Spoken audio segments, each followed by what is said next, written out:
Todo homem tem problemas com mulheres, exceto os gays. Concordo. Bom, eles têm problemas com os gays. Exatamente. O mesmo vale para as mulheres. Toda mulher tem problema com os homens. Quando se trata de relação entre homens e mulheres, estamos num pântano de medo, insegurança, baixa autoestima e jogos de manipulação. O inferno do desejo. Conhece? Sim. Olha, a ideia de que você tem muita manipulação nesse universo é porque você tem muito desejo alocado. E quando o desejo está alocado, a vida se torna mais intensa, para o bem e para o mal. Né? Sempre pro bem e pro mal. O desejo não é racionalizável.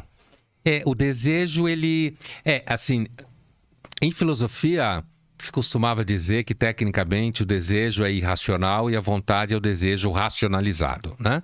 A definição de manual de filosofia. Mas, independente dessa definição, o desejo é sempre visto como uma coisa que tende a pôr você em movimento. E a direção desse movimento nem sempre é a direção do movimento que você deveria ter caso você esteja contido dentro de certas normas. Por exemplo, o desejo fora do casamento, por exemplo. É um caso clássico disso daí. Então, nesse universo há de fato muito sofrimento, né? Esse inferno do desejo, inclusive... eu não sei se quando eu escrevi esse texto eu estaria pensando nisso, mas me lembra muito um conto do Nelson Rodrigues. Chama-se O Inferno. E a história de uma mulher viúva que tem um filho e ela é amante de um sujeito casado. Eu vou fazer uma versão curta.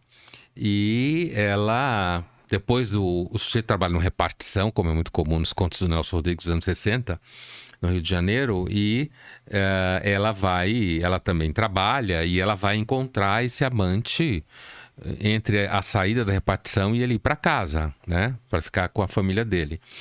E um belo dia ela se diverte muito e ela não vai buscar o filho na escola e ela fica sabendo que o filho machucou o dedo do pé, uma coisa assim, e foi parar no pronto-socorro, a vizinha levou, e aí ela fica morrendo de culpa, né?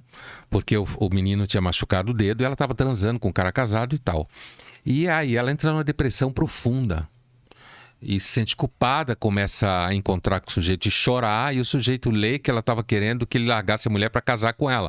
E ele fala, olha, eu já disse a você que eu nunca ia casar com você, nunca ia largar minha mulher, então desista. E aí ele começa a evitá-la. Aí ela começa a ligar na repartição, ele não atende o telefone, e ela se sente muito culpada. E você que está lendo o conto, vou dar spoiler, você que está lendo o conto, você tem a impressão que ela se sente culpada porque o menino machucou o pé enquanto ela estava transando com o sujeito. Só que a culpa dela é pior que isso, porque a culpa dela é de que ela nunca teve tanto prazer com o pai do moleque, seu marido falecido, como ela tinha com esse amante. Mas isso é normal, né? O Nelson Rodrigues retratar o sexo fora do relacionamento como mais, sei lá, prazeroso. O Nelson dizia que todas as grandes qualidades que uma mulher ama no amante, ela detesta no seu marido. Né? O Nelson dizia isso. Muito bom. Então, no final da história, o que acontece é o seguinte, o menino vai até ela e ele fala pra ela, olha, você tá chorando, deprimida e tal, eu sei do caso que você tem e tal. Você não precisa ficar desse jeito, não precisa ter essa vergonha toda. É evidente que ele não sabia da história do gozar. E o menino vira para a mãe e pergunta, pode-se negar o desejo a uma pessoa que vai morrer? A mãe diz, claro que não. Aí ele vai até a repartição, espera o sujeito sair. Quando o sujeito está esperando a lotação no ponto, ele aborda o amante, se apresenta, diz quem ele é e pergunta para ele, você pode negar o desejo de uma pessoa pouco antes dela morrer? O sujeito fala, não. Ele fala, eu quero que você volte para minha mãe, e pula embaixo da lotação e se mata. Ele volta para a amante e eles ficam obrigados a permanecer amantes mesmo depois que o desejo já acabou. E o Nelson chama isso de o inferno do desejo. Excelente. Interessante. Eu queria fazer um comentário sobre esse conto que você fez do desejo.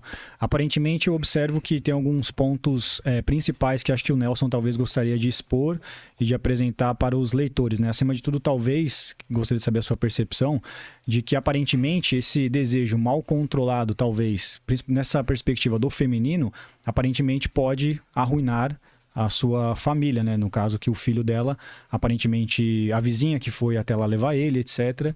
E também essa dor que ela sentiu talvez seja por isso, né? Pelo lar que ela acabou talvez desestabilizando com esse Você fala o lar do amante? O lar dela, do marido. É, com o filho, mas o marido dela era morto, né?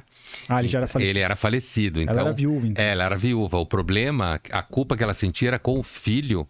E ela sabia que, na verdade, ela nunca tinha gozado com o marido como ela gozava com o amante. Entendi. É aí que o Nelson desce 3 escadas para baixo do subsolo.